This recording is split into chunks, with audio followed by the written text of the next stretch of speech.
जय हिंद दोस्तों, स्वागत है आप सभी का आपके अपने चैनल सिलेक्शन मेंटर पे। चलिए हम लोग आज शुरू करते हैं अपनी जीएस की क्लास।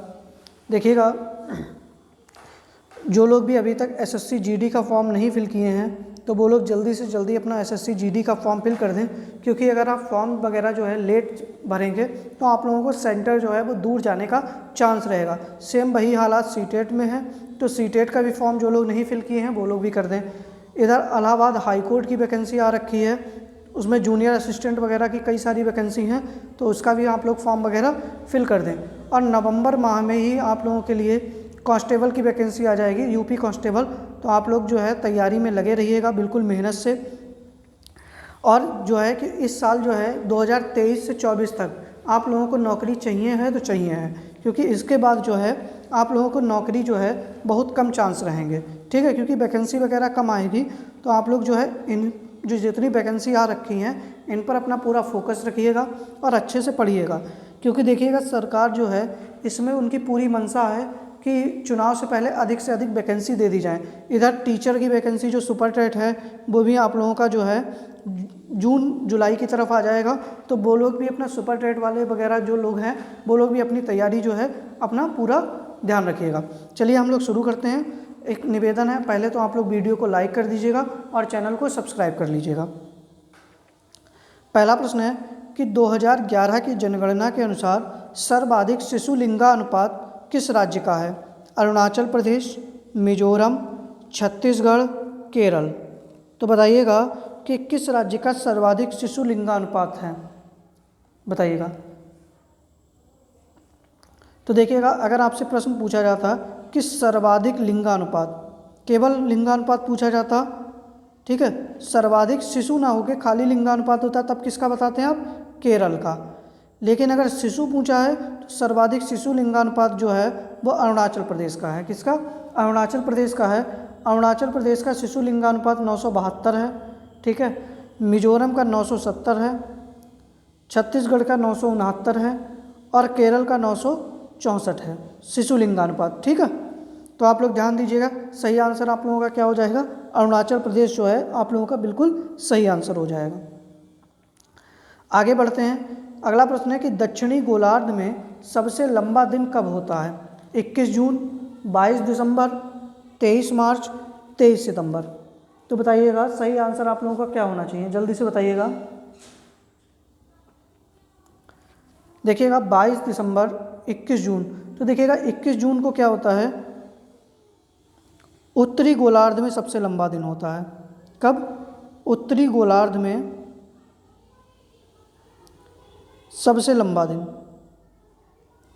ठीक है, आपसे पूछा जाए कि उत्तरी गोलार्ध में सबसे लंबा दिन कब होगा, तो 21 जून को होगा। और दक्षिणी गोलार्ध में सबसे लंबा दिन कब होता है, तो 22 दिसंबर को होता है। ठीक है, तो सही आंसर क्या हो जाएगा? बी ऑप्शन सही हो जाएगा। ठीक है, आगे बढ़ते हैं अगले प्रश्न के ऊपर। अगला है कि टिग्रिस नदी किस देश में प्रवाहित होती है? जर्मनी, अमेरिका, इराक, मिस्र। तो बताइएगा जो टिग्रिस नदी है वो किस देश में प्रवाहित होती है, जल्दी से बताइएगा। सही आंसर आप लोगों का क्या होना चाहिए?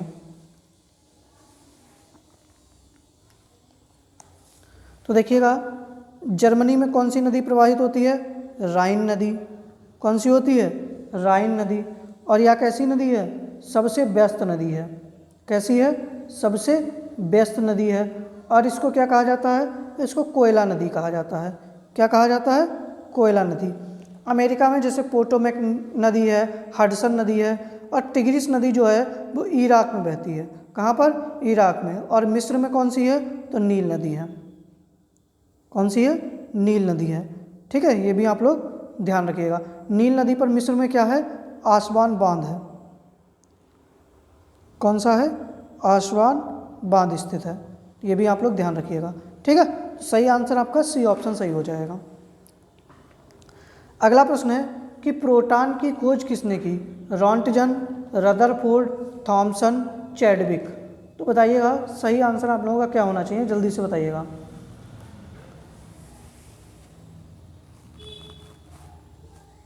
प्रोटॉन की खोज जो है वो किसने की? तो देखिएगा, जो रोन्टजन है इन्होंने किसकी खोज की थी? एक्स किरणों की। किसकी? एक्स किरणों की खोज किसने की? रोंटगन ने। प्रोटॉन की खोज किसने की? रदरफोर्ड ने। तो बी ऑप्शन आपका सही हो जाएगा। इलेक्ट्रॉन की खोज किसने की? थॉमसन ने। किसने की? थॉमसन ने। और जेम्स चैडविक ने किसकी खोज की थी? तो न्यूट्रॉन की। ठीक है, न्यूट्रॉन की खोज किसने की थी? तो जेम्स चैडविक ने की थी। सही आंसर आप लोगों का बी ऑप्शन सही हो जाएगा। बाकी आप लोग पढ़े ही होंगे ईंट पर नाच। क्या पढ़े होंगे? ईंट पर नाच। तो इलेक्ट्रॉन की खोज किसने की? थॉमसन ने की। प्रोटॉन की खोज किसने की? रदरफोर्ड ने। न्यूट्रॉन की खोज किसने की? चैडविक ने। ठीक है, तो बी ऑप्शन सही है। आगे बढ़ते हैं अगले प्रश्न के ऊपर। अगला प्रश्न है कि राधा मोहन कप किससे संबंधित है? हॉकी, फुटबॉल, पोलो, नौका दौड़। तो बताइएगा सही आंसर आप लोगों का क्या होना चाहिए। हम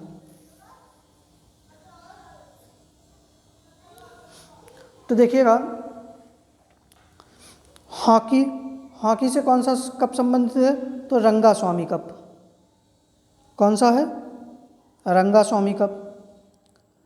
फुटबॉल, संतोष ट्रॉफी। कौन सी संबंधित है? संतोष ट्रॉफी। इसके साथ में कौन सा है? बांदोडकर।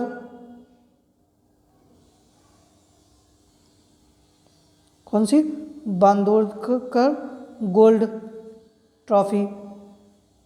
और राधा मोहन कप जो है वो पोलो से संबंधित है। किससे? पोलो से संबंधित है। तो सी ऑप्शन सही हो जाएगा। और नौका दौड़ इससे कौन सी संबंधित है? मैंने बताया था पिछली क्लास में, बेलिंगटन ट्रॉफी। कौन सी थी? Wellington trophy. तो सही ऑप्शन इसका सी ऑप्शन बिल्कुल सही हो जाएगा। ठीक है, चलिए आगे बढ़ते हैं अगले प्रश्न के ऊपर। अगला प्रश्न है कि निम्नलिखित में किस देश से मकर रेखा गुजरती है?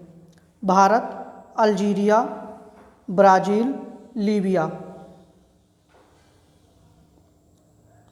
तो बताइएगा सही आंसर आप लोगों का क्या होना चाहिए। तो देखिएगा, भारत से तो कौन सी रेखा गुजरती है? कर्क रेखा। कौन सी गुजरती है? कर्क रेखा। अल्जीरिया से भी कौन सी रेखा गुजरती है? कर्क रेखा। ब्राज़ील से कौन सी रेखा गुजरती है? मकर। तो सही आंसर क्या हो जाएगा? सी ऑप्शन सही हो जाएगा। और लीबिया जो है, लीबिया से भी कौन सी रेखा गुजरती है? तो कर्क रेखा गुजरती है। ठीक है, आप लोग ध्यान रखिएगा। तो सही आंसर आप लोगों का सी ऑप्शन सही हो जाएगा। चलिए आगे बढ़ते हैं अगले प्रश्न के ऊपर। अगला प्रश्न है कि राष्ट्रीय एटलस और थीमेटिक मानचित्र संस्थान कहाँ स्थित है? कोलकाता, लखनऊ, देहरादून, मैसूर। तो बताइएगा सही आंसर क्या होना चाहिए। तो देखिएगा, मैसूर में क्या है? राष्ट्रीय खाद्य संस्थान। देहरादून में पेट्रोलियम संस्थान और वन अनुसंधान केंद्र। पेट्रोलियम और वन अनुसंधान केंद्र। लखनऊ में विश्व अनुसंधान केंद्र। और राष्ट्रीय एटलस और थीमेटिक संस्थान कहाँ पर है? तो कलकत्ता के अंदर स्थित है। सातवें प्रश्न का ए आंसर आप लोगों का बिल्कुल सही हो जाएगा। ठीक है, चलिए अगले प्रश्न पे बढ़ते हैं कि संविधान दिवस पहली बार कब मनाया गया था? तो सबसे पहले तो आप लोग बताइएगा कि संविधान दिवस मनाया कब जाता है, कब मनाया जाता है। तो देखिएगा, संविधान दिवस जो है वो 26 नवंबर को मनाया जाता है। क्यों? क्योंकि 26 नवंबर 1949 को ही क्या हुआ था? संविधान को अंगीकृत किया गया था। इसीलिए हम लोग 26 नवंबर को क्या मनाते हैं? संविधान दिवस मनाया जाता है। और 26 नवंबर को पहली बार संविधान दिवस जो है वो किस वर्ष मनाया गया था? मतलब कब इसकी शुरुआत हुई थी? जल्दी से बताइएगा सही आंसर क्या होना चाहिए। तो वर्ष 2015 से इसकी शुरुआत हुई। कब? वर्ष 2015 से संविधान दिवस मनाने की शुरुआत हुई। तो पहली बार कब मनाया गया था? 2015 में। आगे बढ़ते हैं अगले प्रश्न के ऊपर। अगला प्रश्न है कि सांगला लोक नृत्य किस राज्य से संबंधित है?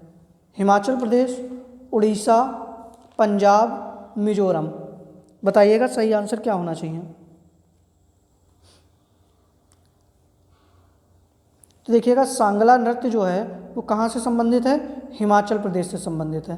सही आंसर क्या हो जाएगा, ए ऑप्शन बिल्कुल सही हो जाएगा कि सांगला लोक नृत्य जो है वो हिमाचल प्रदेश से संबंधित है। ठीक है, बाकी आप लोगों को अगर याद हो कोई लोक नृत्य उड़ीसा का, पंजाब का, मिजोरम का, तो बताइएगा। आगे बढ़ते हैं अगले प्रश्न के ऊपर। अगला प्रश्न है कि उपाधियों का अंत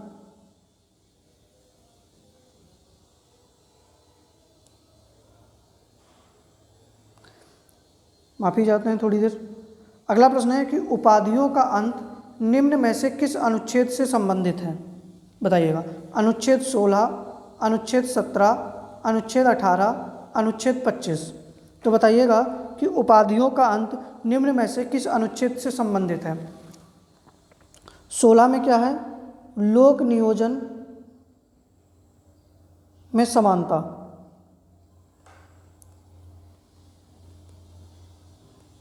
अवसर में समानता। इसमें क्या है, छुआछूत का अंत।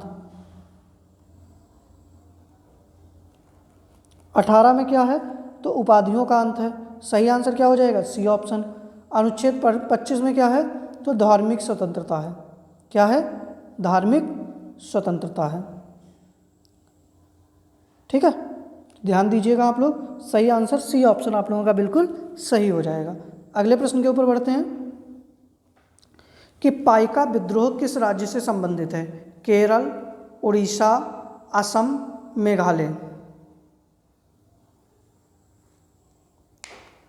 ये कुछ जनजातीय विद्रोह थे, तो बताइएगा कब कब हुए थे। देखिएगा केरल जो है, केरल में हुआ था मोपला विद्रोह।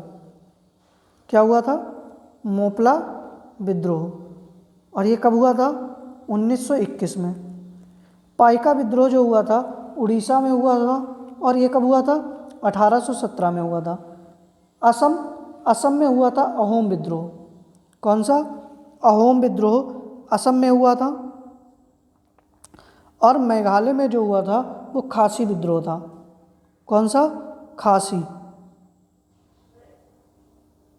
विद्रोह था। ठीक है, इसको आप लोग ध्यान रखिएगा। अहोम विद्रोह जो था इसका नेतृत्व जो था वो गोमधर कुंवर ने किया था, गोमधर कुंवर। ठीक है, और खासी विद्रोह जो था इसका किया था तीरथ सिंह। किसने, तीरथ सिंह ने किया था। ठीक है, चलिए सही आंसर बी ऑप्शन सही हो जाएगा। ठीक है, चलिए आगे बढ़ते हैं अगले प्रश्न के ऊपर। अगला प्रश्न है कि निम्न में से किसे देश नायक कहा जाता था। रविंद्रनाथ टैगोर, एम.एस. गोलवलकर, सुभाष चंद्र बोस, यतीन्द्र मोहन सेनगुप्ता। तो देखिएगा सही आंसर बताइएगा क्या होना चाहिए जल्दी से। देखिएगा रविंद्रनाथ टैगोर जी को क्या कहा जाता था, तो गुरुदेव कहा जाता था। क्या कहा जाता था, गुरुदेव कहा जाता था। एम.एस. गोलवलकर को क्या कहा जाता था, गुरु जी कहा जाता था। सुभाष चंद्र बोस जी को क्या कहा जाता था, देश नायक कहा जाता था। और यतीन्द्र मोहन सेनगुप्ता जो थे इनको देश प्रिय कहा जाता था। क्या कहा जाता था, देश प्रिय कहा जाता था। ये इन लोगों के उपनाम थे। ठीक है, रविंद्रनाथ टैगोर को गुरुदेव कहा जाता था, एम.एस. गोलवलकर को गुरुजी कहा जाता था, देश नायक सुभाष चंद्र बोस को कहा जाता था, और यतीन्द्र मोहन सेनगुप्ता को देश प्रिय कहा जाता था। ठीक है, चलिए तो सही आंसर सी हो जाएगा। आगे बढ़ते हैं अगले प्रश्न के ऊपर कि लक्षद्वीप को मिनी काय, ठीक है, ये एक में ये मिनी काय से कौन अलग करता है, बताइएगा। लक्षद्वीप को मिनी काय से कौन अलग करता है। 8 degree channel, 9 degree channel, 10 degree channel या पाक जल डमरू मध्य। तो देखिएगा 8 डिग्री चैनल किसको अलग करता है, मालदीव को मिनी काय से। किसको, मालदीव को मिनी काय से। लक्षद्वीप को मिनी काय से कौन अलग करता है, 9 डिग्री चैनल। और 10 डिग्री चैनल जो है वो अंडमान को निकोबार से। किसको, अंडमान को निकोबार से। और पाक जल डमरू मध्य भारत को श्रीलंका से। ठीक है, भारत को श्रीलंका से अलग करते हैं। तो 13वें प्रश्न का बी आंसर सही हो जाएगा। आगे बढ़ते हैं अगले प्रश्न के ऊपर। अगला प्रश्न है कि मानव सौंदर्य का अध्ययन किस में किया जाता है? ओनोरोलॉजी, कैलोलॉजी, लेक्सिकोग्राफी, हिप्नोलॉजी। तो बताइएगा सही आंसर आप लोगों का क्या होना चाहिए, जल्दी से बताइएगा। 14वें प्रश्न का सही आंसर क्या हो जाएगा? तो देखो, ओनोरोलॉजी जो होता है इसमें किसका अध्ययन किया जाता है? स्वप्न का अध्ययन। किसका? स्वप्न का अध्ययन किया जाता है। ठीक है। कैलोलॉजी में मानव सौंदर्य का अध्ययन किया जाता है, तो बी ऑप्शन सही हो जाएगा। लेक्सिकोग्राफी में शब्दकोश का, किसका?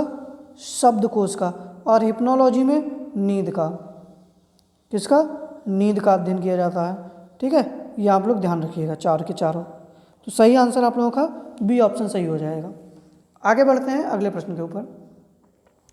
अगला प्रश्न है कि नारायण घाट किसका समाधि स्थल है?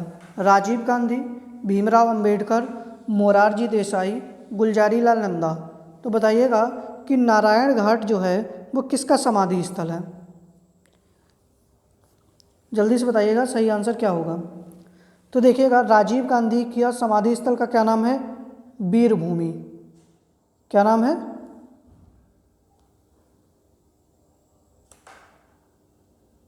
एक मिनट, क्या नाम है?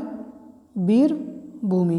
भीमराव अंबेडकर का जो समाधि स्थल है उसका नाम है चैत्रा भूमि।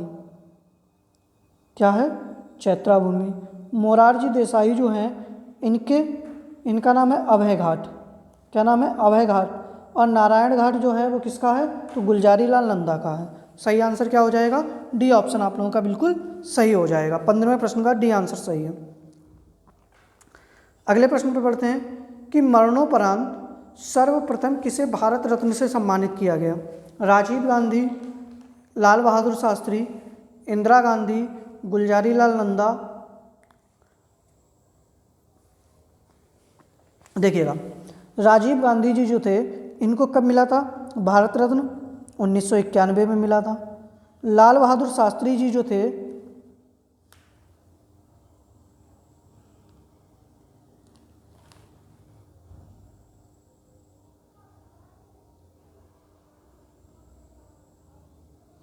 ठीक है, राजीव गांधी जी को कब मिला था? 1991 में मिला था। लाल बहादुर शास्त्री जी को 1966 में मिला था। इंदिरा गांधी जी को 1975 में मिला था। गुलजारी लाल नंदा जी जो थे इनको 1997 में मिला था। तो सबसे पहले मरणोपरांत जो है वो लाल बहादुर शास्त्री जी को मिला था। किसको? लाल बहादुर शास्त्री जी को। अगर आपसे पूछ ले कि पहली महिला भारत रत्न से सम्मानित होने वाली तो कौन सी थी? इंदिरा गांधी थी पहली महिला। ठीक है, तो आप लोग ये भी याद रखिएगा। इसके साथ में देखो, ये चारों प्रधानमंत्री थे। एक 5वें प्रधानमंत्री भी भारत के हुए हैं जिनको भारत रत्न मिला है, अटल बिहारी वाजपेयी, जिनको कब मिला था? 2015 में। तो ये 5 प्रधानमंत्री भारत के हुए हैं जिनको क्या मिला है? भारत रत्न से सम्मानित किया गया है। ठीक है। अगला प्रश्न है कि दम्फा राष्ट्रीय पार्क कहाँ स्थित है? नागालैंड, मिजोरम, उड़ीसा, पश्चिम बंगाल। तो बताइएगा सही आंसर आप लोगों का क्या हो जाएगा कि दम्फा राष्ट्रीय पार्क कहाँ स्थित है? जल्दी से बताइएगा। देखिएगा, पश्चिम बंगाल में कौन सा है? तो पश्चिम बंगाल में है बक्सा। कौन सा है? बक्सा है, या किसी को बुक्सा भी कहता है। उड़ीसा में कौन सा है? तो भीतरकनिका है। कौन सा है? भीतरकनिका है। दम्फा कहाँ पर है? तो मिजोरम में है। नागालैंड में कौन सा है? तो इटंकी है। कौन सा है? इटंकी है। तो 17वें प्रश्न का बी आंसर आप लोगों का सही हो जाएगा। आगे बढ़ते हैं कि काकीनाड़ा बंदरगाह किस राज्य में स्थित है? गुजरात, केरल, तमिलनाडु, आंध्र प्रदेश। तो बताइएगा सही आंसर क्या हो जाएगा। तो काकीनाड़ा जो बंदरगाह है वो किस राज्य में स्थित है? देखिए, गुजरात में क्या है? पंडित दीनदयाल। ठीक है, केरल में तिरुवनंतपुरम, तमिलनाडु में ये कहाँ पर है? आंध्र प्रदेश में है। काकीनाड़ा बंदरगाह जो है वो कहाँ पर स्थित है? आंध्र प्रदेश में स्थित है। डी ऑप्शन सही हो जाएगा। अगला प्रश्न है कि उच्चतम न्यायालय में सबसे कम समय तक कौन मुख्य न्यायाधीश के पद पर रहा? एच.जे. कानिया, यशवंत विष्णु चंद्रचूड़, कमल नारायण सिंह, गणेश भीकाजी देवलालीकर। तो बताइएगा।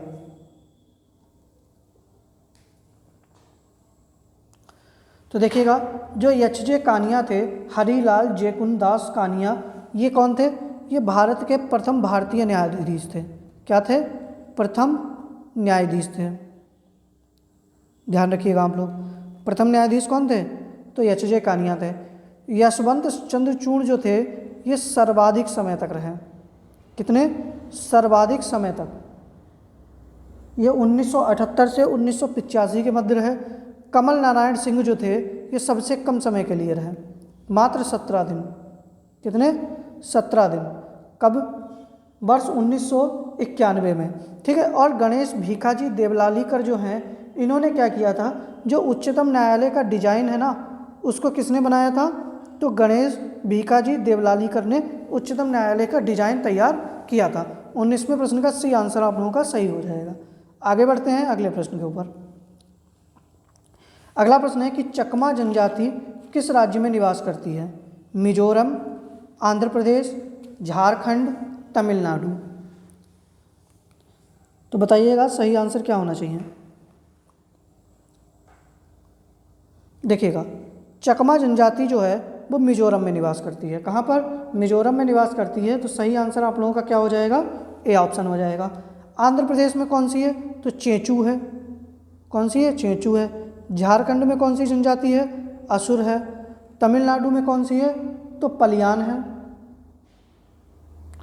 कौन सी है? पलियान है। ठीक है। पलियान के साथ साथ में यहाँ पर कौन सी पाई जाती है? टोडा। कौन सी? टोडा जनजाति भी पाई जाती है। तो 20वें प्रश्न का ए आंसर आप लोगों का सही हो जाएगा। ठीक है। चलिए, हमारे आज के कुछ 20 प्रश्न थे। उम्मीद कर रहे हैं कि आप लोगों को क्लास पसंद आई होगी। अगर वीडियो पसंद आई है तो वीडियो को लाइक कर दीजिएगा और चैनल को सब्सक्राइब कर लीजिएगा। बाकी हम लोग कल मिलते हैं आप लोगों से शाम को 6 बजे। आज थोड़ी क्लास लेट हो गई थी, मैं थोड़ा बाहर चला गया था। कल से आप लोगों को क्लास जो है वो प्रॉपर शाम को 6 बजे ही मिलेगी। ठीक है। बाकी मिलते हैं कल आपसे। बाकी आप लोग वीडियो को लाइक कर दीजिएगा, चैनल को सब्सक्राइब कर दीजिएगा। धन्यवाद।